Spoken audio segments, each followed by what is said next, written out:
അധ്യക്ഷൻ. ഐക്യസംഘത്തിന്റെ ആദർശ വ്യതിചലനത്തിനെതിരെ പണ്ഡിതന്മാർ ജാഗരൂകരായി. 1924 ആലുവയിൽ ചേർന്ന 2ാം വാർഷിക യോഗത്തിൽ പണ്ഡിതന്മാരുടെ എതിർപ്പുകൾ വകവയ്ക്കാതെ കേരള ജംഇയ്യത്തുൽ ഉലമ എന്ന സംഘടനയ്ക്ക് രൂപം നൽകി.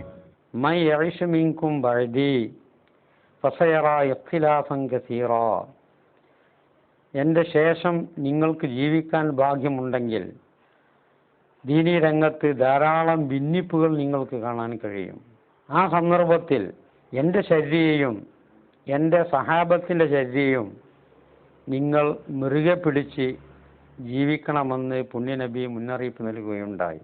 വിധേയ പ്രസ്ഥാനം പ്രത്യക്ഷപ്പെട്ടു കഴിഞ്ഞാൽ ആ കാലഘട്ടത്തിൽ പണ്ഡിതന്മാർ മൗനം ദീക്ഷിച്ചാൽ അള്ളാഹുവിൻ്റെയും മലക്കുകളുടെയും സജ്ജനങ്ങളെയും ശാപം അവരുടെ മേൽ ഉണ്ടാവുന്നതാണ് എന്ന് പുണ്യനബി മുന്നറിയിപ്പ് നൽകുകയുണ്ടായി.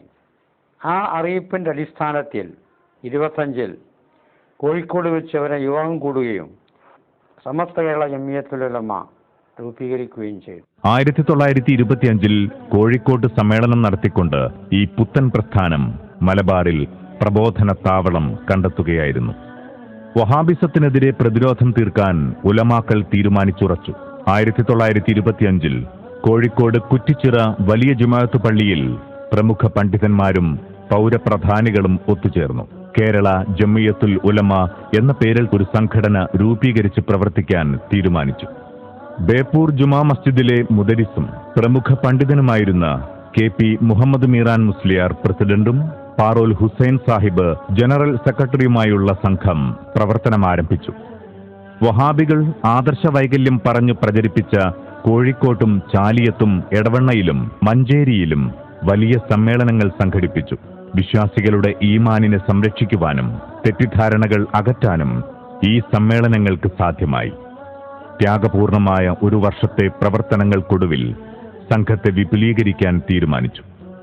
പാങ്ങിൽ അഹമ്മദ് കുട്ടി മുസ്ലിയാരെ പോലുള്ള പ്രഗത്ഭമതികൾ പുതിയ പണ്ഡിത കൂട്ടായ്മയുടെ മുൻനിരയിലുണ്ടായിരുന്നു.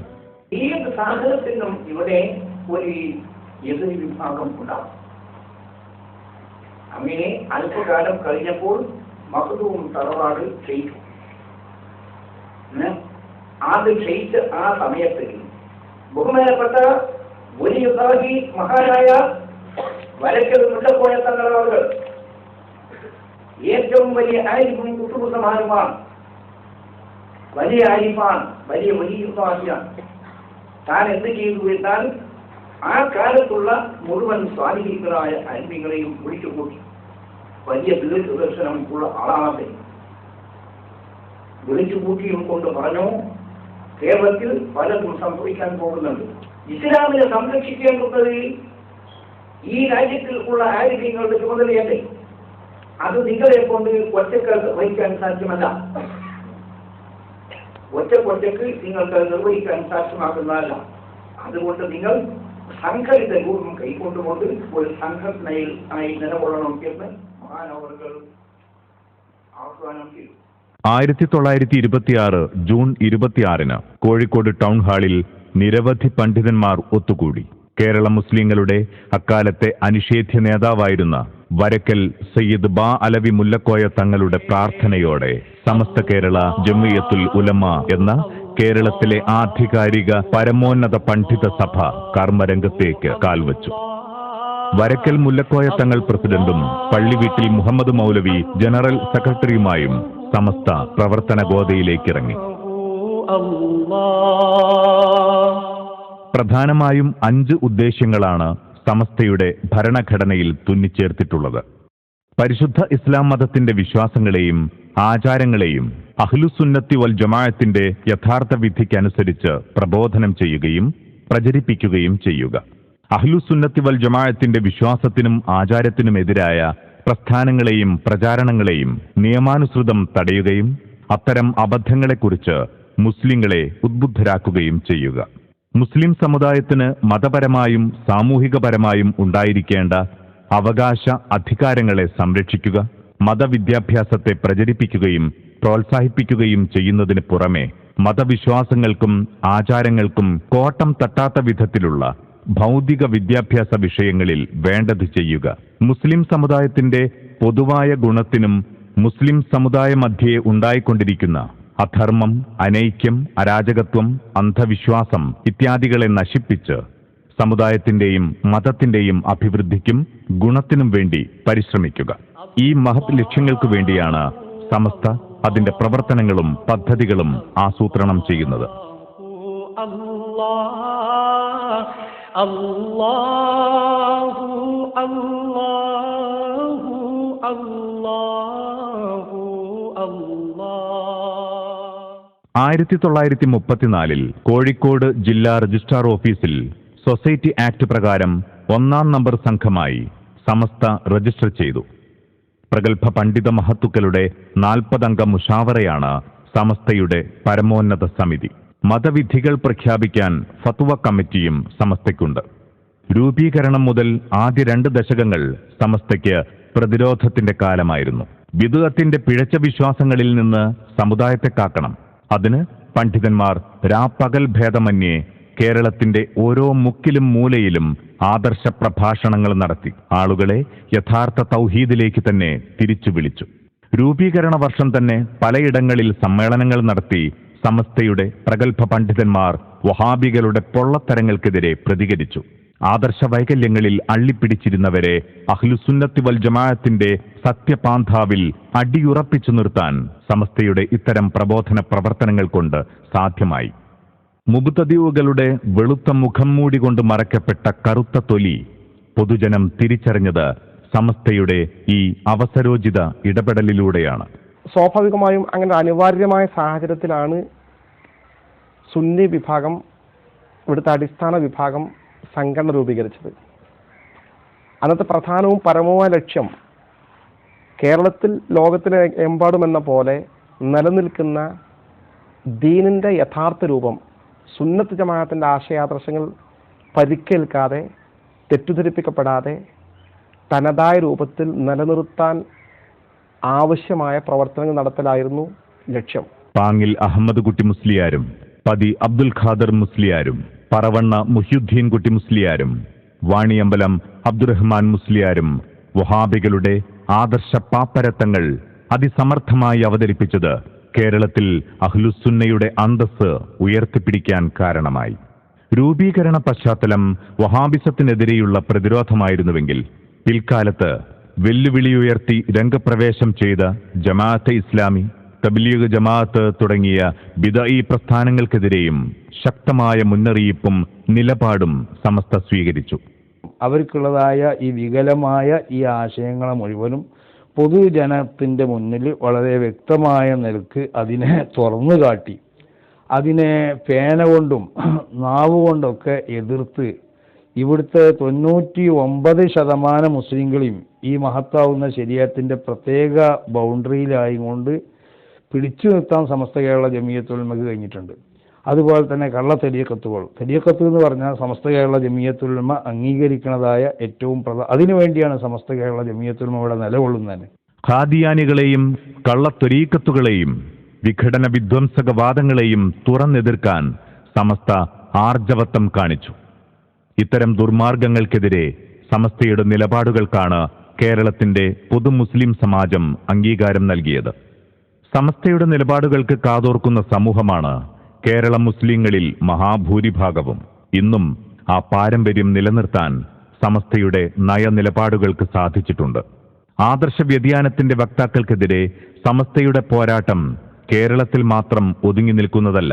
ആഗോളതലത്തിൽ സുന്നി ആശയങ്ങൾക്കെതിരെ ഉയർന്നുവന്ന അപസ്വരങ്ങൾക്കെതിരെ പലപ്പോഴും സമസ്ത പ്രതികരിച്ചിട്ടുണ്ട്.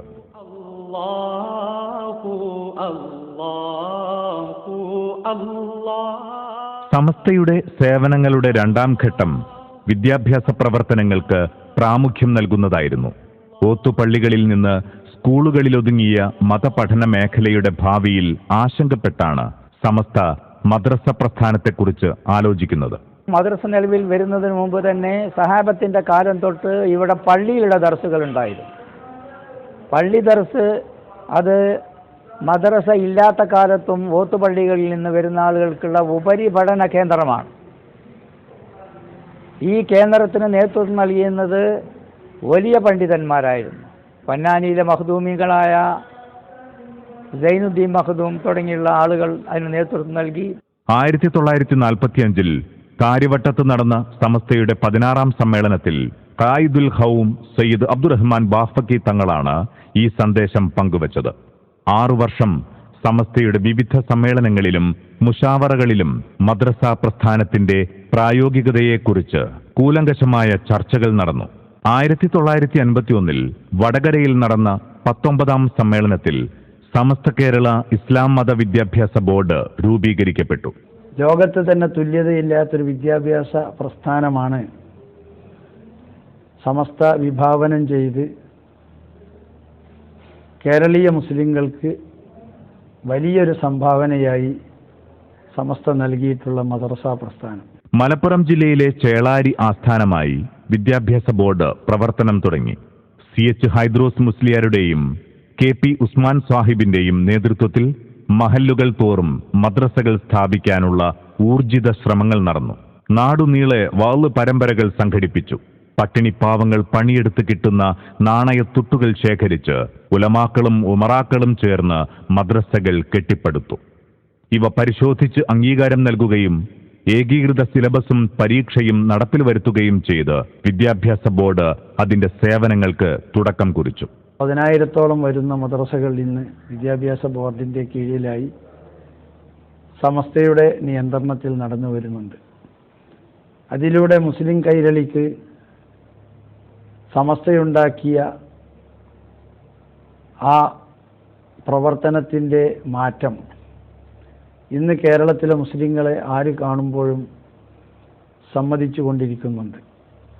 മതകീയമായ ഈ വളർച്ച വളർന്നു വരുന്ന മുസ്ലിം മക്കൾക്ക് ഉണ്ടാക്കി കൊടുത്ത് മതകീയ സ്വഭാവത്തോടുകൂടി അവർക്ക് വളർന്നു വരാനുള്ള സാഹചര്യം ഒരുക്കി കൊടുക്കുക എന്നതാണ് സമസ്ത ഈ മദ്രസ പ്രസ്ഥാനത്തിലൂടെ ചെയ്തുകൊണ്ടിരിക്കുന്നത്. ഇന്ന് കേരളത്തിന് പുറമെ Karnataka, Maharashtra, Tamil Nadu, Pondicherry, Andaman, Malaysia, Lakshadweep, UAE, Bahrain, Kuwait, Saudi Arabia, Qatar, Oman എന്നിവിടങ്ങളിലായി 7 ഭാഷകളിലുള്ള സിലബസ് പ്രകാരം സമസ്തയുടെ മദ്രസകൾ പ്രവർത്തിക്കുന്നു. ഇപ്പോൾ 9,595 മദ്രസകളിലായി 12 ലക്ഷം കുട്ടികളും 1 ലക്ഷം വരുന്ന അധ്യാപകരും 417 റേഞ്ചുകളിലായി വിസിറ്റിന് വേണ്ടി ചുമതലപ്പെടുത്തപ്പെട്ടിട്ടുള്ള ഇൻസ്പെക്ടർമാർ, അതോടൊപ്പം തന്നെ മദ്രസകളുടെ അക്കാദമികമായിട്ടുള്ള എല്ലാ കാര്യങ്ങളും പാഠപുസ്തകം, കരിക്കുലം, പരീക്ഷ, അതിൻ്റെ മൂല്യനിർണ്ണയം ഉൾപ്പെടെയുള്ള അക്കാദമിക മേഖലയിലെ എല്ലാ കാര്യങ്ങൾക്കും മേൽനോട്ടം വഹിക്കുന്നത് ഈ ഓഫീസ് കേന്ദ്രീകരിച്ചാണ്. കേരളത്തിലെ വിദ്യാഭ്യാസ സാമൂഹ്യ നവോത്ഥാന പ്രവർത്തനങ്ങളിൽ സമസ്ത ചെലുത്തിയ സ്വാധീനം ആർക്കും ഇന്നുവരെ ചെലുത്താൻ കഴിഞ്ഞിട്ടില്ല. അതിന്റെ ഒന്നാമത്തെ കാരണം ഉയർത്തിപ്പിടിച്ച ആദർശത്തിന്റെ വിശുദ്ധിയും, രണ്ടാമത്തേത് ഇതിന് നേതൃത്വം കൊടുത്ത മഹാപണ്ഡിതന്മാരുടെ വ്യക്തിവിശുദ്ധിയും. ഇന്ന് കേരളത്തിൽ മതരംഗത്ത് പ്രവർത്തിക്കുന്ന ഏറ്റവും പ്രധാനപ്പെട്ട ബിരുദങ്ങളായ നമുക്ക് എല്ലാവർക്കും അറിയാവുന്ന ജാമിയ നുരിയ, നന്ദി ദാറുസ്സലാം അറബി കോളേജ്, ദാറുൽ ഹുദ, വളാഞ്ചേരി മർക്കസ്, കടമേർ റഹ്മാനിയ തുടങ്ങി ഒട്ടനവധി ബിരുദം കൊടുക്കുന്ന സ്ഥാപനങ്ങളെ നമ്മൾ പരിശോധിച്ചാൽ ഫൈസി, ദാരിമി, ഹുദവി, വാഫി, സമസ്ത അംഗീകരിച്ച ഒരുപാട് ബിരുദങ്ങൾ വേറെയും, ബാക്കവി, റഹ്മാനി, അസ്ഹരി, അതുപോലെ തന്നെ അസ്ഹരി, അൻവരി, അഷ്അരി, അർഷദി, നിസാമി തുടങ്ങി ഇനിയും പറയേണ്ടതും പറയാൻ നമുക്ക് തിരഞ്ഞെടുക്കാൻ കഴിയാവുന്നതുമായ ഒട്ടനവധി ബിരുദങ്ങൾ സമസ്ത കേരള ജമിയത്തുലമയുടെ അംഗീകാരത്തോടു കൂടി തന്നെ ബിരുദധാരികളായ ആളുകൾ പഠിച്ച് ഈ രംഗത്ത് പ്രവർത്തിക്കുന്നുണ്ട് എന്നത് നമുക്ക് പരിശോധിച്ചാൽ കാണാൻ കഴിയും. ഇവിടെ നമ്മൾ പരിശോധിക്കേണ്ടത് അടിസ്ഥാനപരമായ പദബോധം സമൂഹത്തിന് കൊടുക്കുന്നതിൽ സമസ്തയോളം മറ്റാരും വിജയിച്ചിട്ടില്ല. ഉദാഹരണമായി നമ്മൾ പരിശോധിച്ചാൽ കേരള സർക്കാരിന് നമ്മുടെ കേരളത്തിൽ ഏകദേശം 15,000-ൽ താഴെ സ്കൂളുകൾ മാത്രമാണുള്ളത്. 15,000-ൽ താഴെ സ്കൂളുകളാണ് കേരളത്തിൽ ഗവൺമെന്റിന്റെ നിയന്ത്രണത്തിൽ പ്രവർത്തിക്കുന്നത്. അതിൽ തന്നെ കേരള സർക്കാർ നേരിട്ട് ഗവൺമെന്റ് വിദ്യാലയങ്ങൾ എന്ന് പറയാവുന്ന പ്രാഥമിക വിദ്യാലയങ്ങൾ 5,250 ഹൈസ്കൂൾ വരെയുള്ള വിദ്യാലയങ്ങൾ നമ്മൾ പരിശോധിച്ചാൽ 5,250 വിദ്യാലയങ്ങൾ ഗവൺമെന്റ് നേരിട്ട് നടത്തുന്നു. എയ്ഡഡ് മേഖലയിൽ 7,947, അൺഎയ്ഡഡ് മേഖലയിൽ 1,282. പിന്നെ കുറെ CBSE 843, ICSEയുടെ 108 സ്കൂൾ, കേന്ദ്രീയ വിദ്യാലയം 30 ജവഹർ നവോദയ വിദ്യാലയം 14. ഇങ്ങനെ നമ്മൾ മൊത്തം പരിശോധിച്ചാൽ കേരളത്തിലെ 100% ജനങ്ങൾക്ക് ഗവൺമെന്റ് നടത്തുന്ന സ്ഥാപനങ്ങൾ, എയ്ഡഡ്, അൺഎയ്ഡഡ്, സർക്കാർ നേരിട്ട് നടന്ന സ്ഥാപനങ്ങൾ എല്ലാം കൂടി പരിശോധിച്ചാൽ ഏകദേശം 16,000-ൽ താഴെ സ്കൂളുകളിൽ വരും. ഇത് 100%-ൻ്റെതാണ്. അതേസമയത്ത് 27% ജനസംഖ്യയുടെ ഭാഗമായ മുസ്ലിങ്ങൾക്ക് മാത്രമായി ഈ സംസ്ഥാനത്ത് 9,600 മദ്രസകൾ ഉണ്ടെന്ന് പറയുമ്പോൾ അതിന്റെ ഗൗരവം എത്രയാണ്? 27% വരുന്ന മുസ്ലിങ്ങൾക്ക് മാത്രം 9,600